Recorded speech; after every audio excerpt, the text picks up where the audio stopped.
Audio Jungle.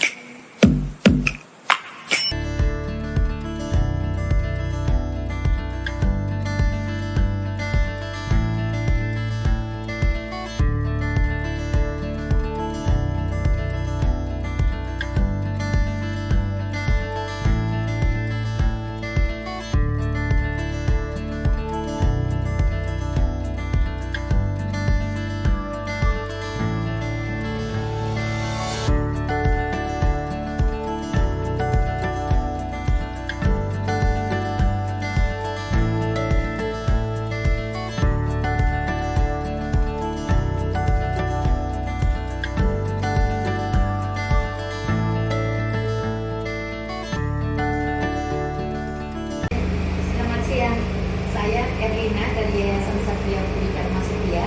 Kami akan berbincang-bincang sebentar mengenai oligosynthetizer yang pertama di Indonesia, kerjasama Yayasan Satria Budi Dharma Setia, Vidya Life Science, dan Biotech UGM. Oke, bersama saya ada Christine. Christine akan menjelaskan mengenai apa itu oligosynthetizer, juga bagian-bagiannya dan bagaimana cara kerjanya. Oke, Bu Christine, boleh nggak menerangkan pertama bagian-bagiannya, kemudian fungsinya, termasuk bahan-bahan yang ada di oligosynthetizer ini?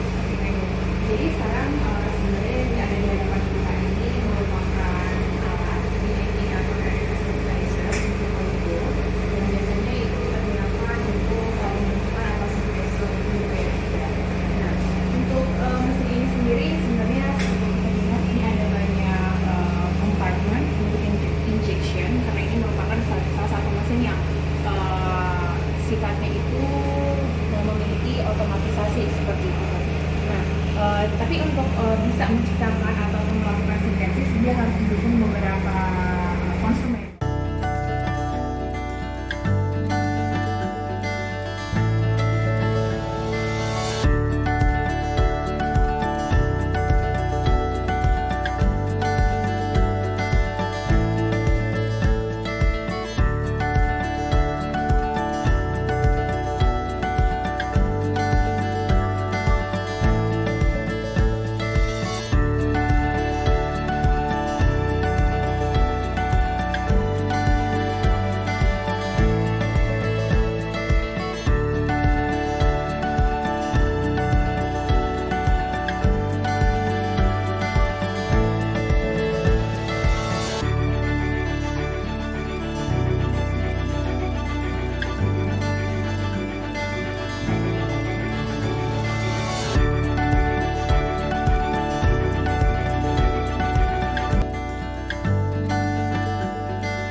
Tapi untuk bisa menciptakan atau melakukan sintesis, dia harus mendukung beberapa consumables atau reactions.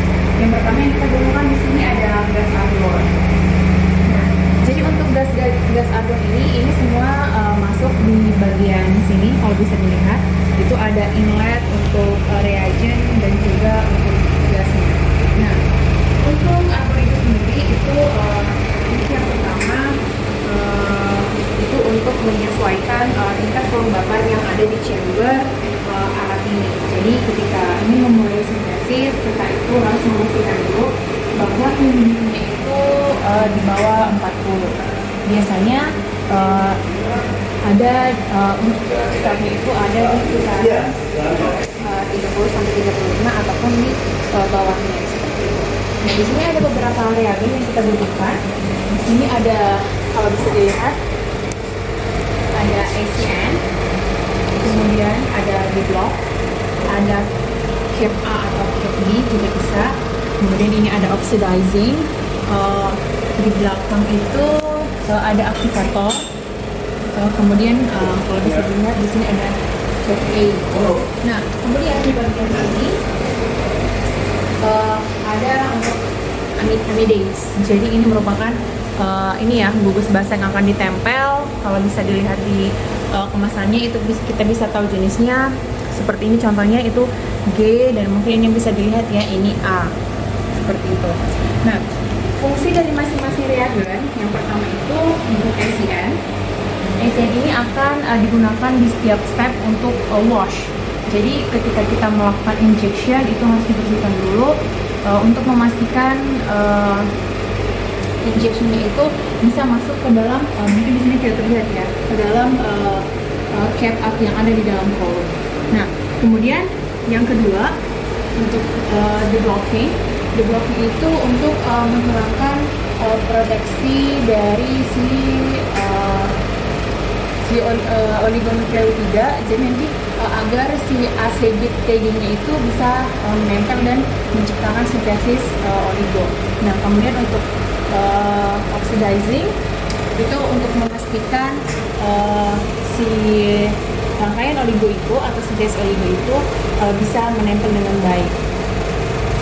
Nah, kemudian untuk cap A dan cap B itu untuk memastikan tidak ada double ataupun penambahan oligo dari sequence yang sudah diinput pada software. Nah, kemudian yang di samping dari amidex itu merupakan gugus-gugus yang nantinya akan membentuk sequence yang akan kita sintesis seperti itu. Nah, Ada guanin, sitosin, adenin, dan timin ya itu. iya betul Bu. Ada A, T, C, G. Jadi nanti nukleotida itu diambil dari masing-masing amidex yang ada di sini sesuai dengan sequence yang kita masukkan pada softwarenya. Jadi sebenarnya sebelum kita running kita harus memiliki dulu informasi sequence dari primer yang akan kita create gitu. Jadi harus ada dulu sequence-nya seperti itu. Nah, sebenarnya disarankan ketika kita melakukan sintesis untuk, kan kalau misalnya alat ini kan merupakan 96 plate gitu, 96 plate dan di alat ini ada 2 plate, jadi total 192. Kayak dulu plate-nya sekarang lagi running 1 plate ya. Iya betul. Di sini sebenarnya basically ada 2 plate. Jadi dari punya ini sebenarnya ada beberapa jenis alat, tapi kebetulan yang kita punya itu yang 2 plate kali 96 seperti itu. Jadi ketika ini running, yang pertama kita lakukan adalah membuat sequence tentunya. Kemudian yang kedua adalah membuat subscript. Membuat subscript ini apa? Nah, membuat subscript ini itu bisa kita sebenarnya kalau software ini sudah memiliki apa ya kemampuan atau tools untuk menghitung sebenarnya kalau kita melakukan sequence dengan panjang data misalnya 40, dia sudah bisa mengkalkulasi berapa kebutuhan reagen yang kita butuhkan. Nah, tapi di script ini kita bisa menentukan waktu running berapa detik injeksi, berapa menit atau berapa detik waktu untuk drainage, karena kan ketika diinjek dia akan langsung keluarkan kan, jadi nanti si oligo itu akan ditangkap di kolomnya seperti itu. Nah, tapi kita bisa sebenarnya untuk bisa mengetahui kami harus input berapa detik nih misalnya untuk drainage atau injection, itu kan bisa diketahui melalui kalibrasi. Kebetulan di sini yang sudah ada beberapa string itu untuk yang 3 row, half plate dan juga full plate seperti itu. Jadi dari hasil kalibrasi mungkin yang sudah dilakukan oleh teman-teman dari komite juga ya Bu, melalui studi mereka, jadi sudah ada 2 yang dicobakan di sini, itu waktu drainage yang 60 dan juga 100 seperti itu. Nah, kemudian kalau kita lihat ya, proses yang sedang berjalan itu kan dia sedang running 3 kolom ya. Jadi ini akan memberikan notifikasi secara real time mengenai apa sih sebenarnya yang sedang terjadi di masing-masing kolom. Nah, kalau kita lihat ini misalnya ini C, T, T. Nah, yang sedang terjadi di kolom ini adalah injection dari amidates C, T, T. Begitu juga dengan keterangan di bawahnya. Jadi masing-masing kolom ini akan menyesuaikan sequence yang sudah kita input sebelum kita running seperti itu. Nah, nanti ketika ini kan kebetulan dia lagi menginjek amidates. Nah, kalau misalnya prosesnya berganti nih misalnya atau berlanjut ini statusnya kan ami ya. Betul, amidates. Nah, ini kan kita ada waktu tunggu. Jadi dia belum berubah seperti itu. Nanti setelah wait nanti dia akan injek lagi. gitu. Dia berganti kan Bu, sesuai dengan jenis amidates yang ada di sequence yang sudah kita input. Jadi nanti pemberitahuannya memang secara real time. Nah, apa yang terjadi, apa yang ada di kolom. Nah, kemudian di sini adalah waktu sintesis yang sudah berjalan. Kemudian ini adalah sisa waktu sintesis sesuai dengan jumlah sampel yang kita gunakan. Jadi waktu ini sebenarnya bisa berubah. Itu tadi tergantung dengan drain time yang kita atur pada script, dan juga sangat bergantung kepada jumlah sampel yang kita gunakan, seperti itu. Mungkin itu untuk penjelasan alat polymerase synthesis ini. Mungkin ada pertanyaan lagi Bu? Ada pertanyaan, kira-kira selama mesin ini dioperasikan ada masalah-masalah nggak? Oh, oke. Dari beberapa percobaan yang sudah dilakukan, itu salah satu yang sering menjadi masalah itu adalah pertama, tekanan gas yang tidak stabil. Jadi bagi para pengguna itu sangat penting untuk melihat stabilitas gas. Jadi di sini kan memang sudah dilakukan pengaturan ya, sudah dilakukan kalibrasi berapa tekanan gas yang harus stabil. Jadi ini sangat perlu dilihat apakah ini kan kadang memang lagi di sini ya ininya.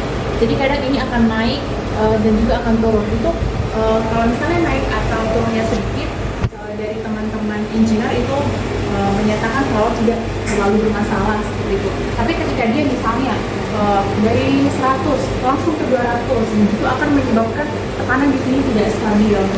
Nah, tekanan yang tidak stabil dari argon itu akan mempengaruhi tekanan di reagen.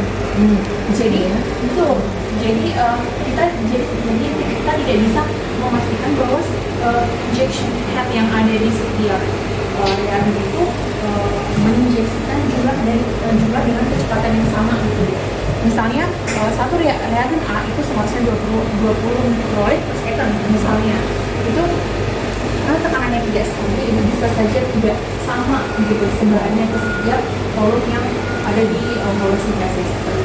Masih ada satu lagi, kalau ini kan ada ACN, ada DDV, ada CAT, apa sih artinya itu? Ada oksi. Oh, itu sebenarnya seperti yang saya jelaskan tadi ya Bu. Ya. Ini sebenarnya mungkin sejenis apa ya? Inlet dari reagen yang tadi disampaikan. Itu merupakan inlet dan outlet yang memasukkan setiap reagen itu ke dalam masing-masing kolom seperti ini. Cape, ACN, the blockade, oxidizer, seperti itu. 1, 2, 3 itu merupakan amidates-nya. Seperti itu sih Bu. Kemudian mungkin masalah yang terjadi itu adalah di bagian drainage yang kurang baik mungkin. Itu tadi berhubungan juga sebenarnya dengan tekanan dari reagennya ya Bu. Jadi kemarin ada kejadian ketika drainage-nya itu kurang maksimal. Jadi yang seharusnya kolomnya itu sudah kosong dan siap untuk diinjek dengan reagen baru, itu jadinya tidak maksimal. Jadi terjadi meluap di luar. Karena misalnya harusnya kalau maksimal itu 200 mikro, ketika reagen sebelumnya itu tidak sepenuhnya, jadi kan lebih dari 200 mikro. Jadi dia meluber ke dalam ini. Jadi mau tidak mau proses sintesis yang kita lakukan itu harus di-abort atau dibatalkan karena kita tidak bisa memastikan bahwa sequence yang kita inginkan itu tersintesis dengan baik. Nah, sebenarnya di alat ini sudah dilengkapi dengan sensor sebenarnya Bu. Nah, tapi mungkin bukan kekurangan ya, mungkin nanti bisa juga untuk dioptimasi kembali ketika banjir ataupun reagen yang keluar dari kolom tidak mengenai precise di atas sensornya ini, kita tidak akan menerima sinyal ataupun alarm bahwa proses sintesis kita itu terganggu. Seperti itu. Mungkin begitu Bu. Ya. Ada pertanyaan lagi Bu?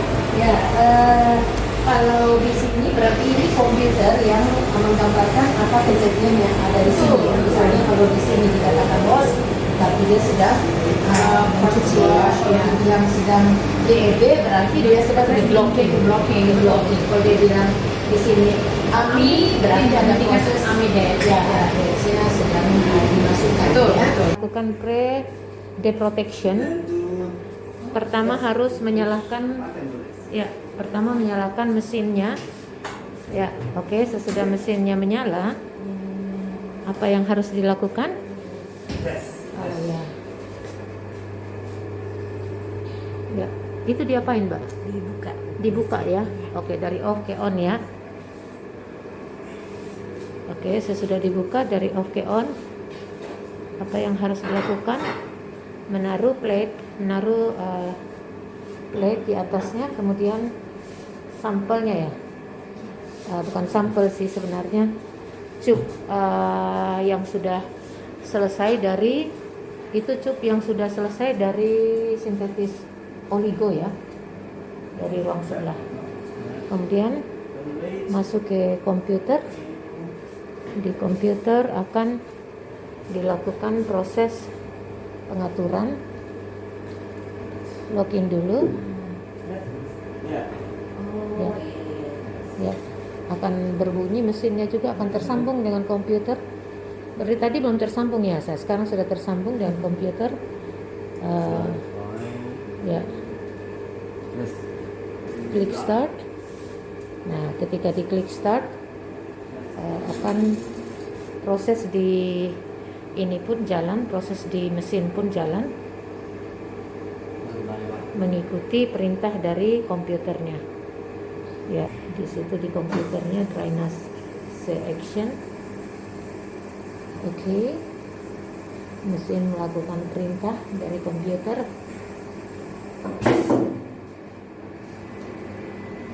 Ya.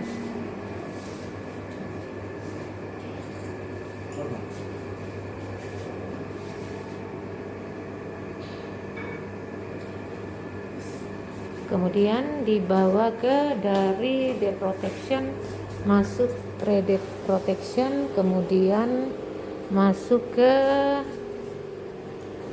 kita akan masuk ke mesin ini.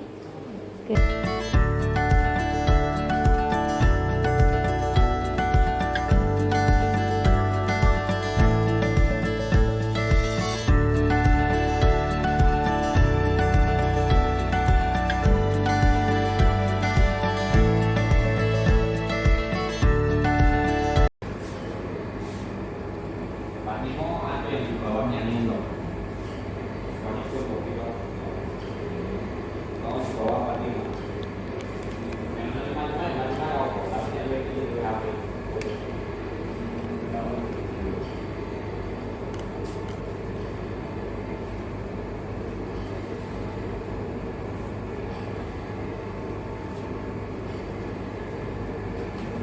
Nah, proses yield ini menggunakan alat biotek ya. microplate reader. Ya, ini ada microplate reader. Jadi di dalam microplate reader inilah nanti masuk hasil produksi oligosynthesizer yang akan kita lihat yieldnya ya.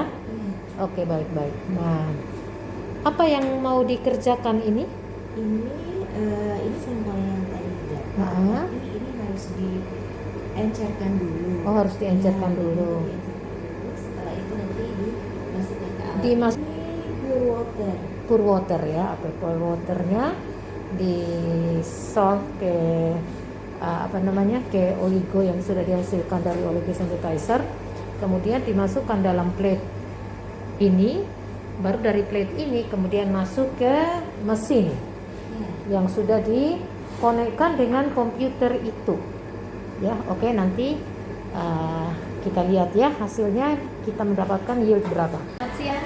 Kali ini kita akan mengenal mesin purifikasi, benar ya Mas? HPLC namanya. HPLC ya. Oke, HPLC itu apa sih? HPLC singkatannya dulu ya, High Performance Liquid Chromatography. Oke, bagaimana cara kerjanya? Ini liquid chromatography berarti yang dimasukin liquid ya. Kan Ya. ada GC HPLC. Ini yang high performance, kan ada macam-macam, kan ada TLC juga, kalau di LC sendiri. Ini HPLC nanti tinggal diinjeksi sama larutan untuk memurnikan sampel. Sampelnya sampel apa? Kali ini kita yang pakainya sampel DNA. DNA hasil dari oligosintetisnya. oligosynthesizer ya. Ya, yang sudah melalui proses di salting yang masuk ke sini nanti. Begitu. Tujuannya apa, Mas? Untuk mendapatkan kemurnian yang lebih tinggi. Biasanya untuk analisis kedokteran medis yang butuh presisi tinggi itu pakai HPLC. Dikatakan tinggi ukuran berapa? Kalau ini resultnya bisa di atas 95%. 95%. Ya, di atas 95.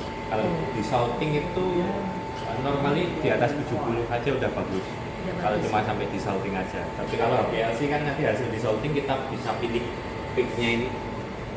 Oh. Ini nanti ada peak Ini tinggi. sementara running ya? Ya ini sementara running, tapi belum kelihatan ada peak tinggi gitu. Kita bisa select, kita pilih peaknya. Itu aja yang kita ambil keluar di fraction collector namanya nanti. Oh, itu fraction collector ya? Ya. Bisa diterangkan one by one ini? One by one. Ya, Yang di ini sini apa ini sih? mobile fase atau semacam pelarut itu untuk menempelkan atau untuk mencuci DNA yang dimasukkan dari sampel ini. Ini pompa, pump untuk injeksi, untuk dorong ke bawah. Ini sampelnya. Jadi nanti dimasukkan ke sini. Terus ini adalah tempat kolom. Ini sedang jalan. Kalau misalkan tidak jalan nanti kita bisa buka. Oh, Sini. jangan dibuka. Karena ini sedang berjalan nggak bisa dibuka. Di sini ada kolom untuk pemurnian. Habis itu di sini ada detektor. Oh, detektor. Dia di detektor. Habis itu kalau misalkan habis didetek kita bisa pilih peak. Terus kita bisa collect di fraction Berarti collector. detektor di sini yang memberikan sinyal ke sini. Betul. Oke. Ini hasil dari detektor di sini memberikan sinyal di sini. Sedangkan di sini sendiri bisa dijelaskan apa sih ini? Kalau ini sebenarnya peak ya. Ini retention time. Biasanya kalau molekulnya beratnya lebih tinggi nanti keluar di lebih belakangan. Nanti konsentrasinya berapa tinggi peak sama areanya. Kebetulan ini masih belum muncul. Ini adalah oligo dengan panjang nukleotida itu sekitar 53 base pair. Jadi cukup panjang. Cukup panjang ya. Jadi Iya. berarti yang dicari masih cukup lama ya. Masih menunggu ini. Masih menunggu. sepertinya. Jadi kalau begitu dapat yang tertinggi ya. Iya. Kita dapat yang tertinggi artinya misalnya 95 yang dapat yang 95%. Iya. Itu yang kita ambil kemudian masuk ke Iya. sana. Yang masuk ke fraction collector. Oke. HPLC sendiri sebenarnya bisa untuk analisis aja cukup. Jadi ngecek purity atau bisa dilengkapi dengan fraction collector ini. Oke. Karena kalau yang di lab biasanya nggak ada ininya. Oh. Habis dianalisis dibuang sampelnya. Oh. Cuma lihat kemurniannya aja berapa persen gitu. Sedangkan ini bisa diperbanyak nggak ininya? Apanya? Sampel. Sampelnya kebetulan kalau ini kolektornya banyak. Jadi 96 kali 4 ini bisa menampung. Oh, menampung koleksinya. Berarti nanti kalau mau dipakai lagi bisa diambil. Bisa. Kemudian bisa bisa diperbanyak atau bisa ini pakai PCR ya? Bisa. Oke. Kalau di sampelnya 2 kali 96 ini. 2 kali 96 ya. Jadi bisa diganti, tampungannya tetap di 4 ini tinggal diganti ininya aja, channelnya aja gitu. Oke. Jadi ini cukup membantu para peneliti ya? Sangat membantu. Sangat membantu ya. Berarti Iya. ada oligosynthesizer sudah membantu, kemudian dengan alat ini juga bisa membantu. Sama Dan standar. sedangkan ini semuanya otomatis ya? Otomatis kalau Otomatis dan langsung dianalisis pakai langsung menggunakan kelihatan komputer. dia Oke, di berarti ini detektor. lebih canggih ya? Lebih canggih. Oke, alat ini sudah ada di mana aja? Banyak ya? Di sini sih sudah banyak sih. Banyak, yang hampir di UGM tiap banyak. laboratorium juga Iya. mereka menyiapkan ya? Hampir tiap lab punya. Cuma ya itu kebanyakan masih di dianalisis saja. Jarang yang ada Jarang fraction yang punya collector. tempat penyimpanan ya? Iya. Oke, penyimpanan ini gunanya buat apa? Untuk kita ambil lagi kembali kan? Atau Iya betul. Ini untuk mendapatkan hasil purifikasi. Oh, purifikasi Yang ya? 95% tadi didapatkannya di sini. Oh, sehingga kalau- masih ada dia Iya. tersimpan ya? Masih tersimpan. Oke. Kalau misalkan analisis hasil cuma tahu 90%, habis itu udah nggak dapat sampel lagi kalau Oke, nggak di berarti fraction masih collector. bisa berlanjut ya Iya. ininya ya. Iya, Oke, masih terima bisa. kasih Mas Miftah untuk penjelasannya hari ini. Kami dari Yayasan Satria Budi Dharma Setia bekerja sama dengan Media Life Science Ya, dan saya. Biotek UGM ya. Ya, Oke, bioteknologi. terima Ya. kasih. Selamat siang. Terima kasih.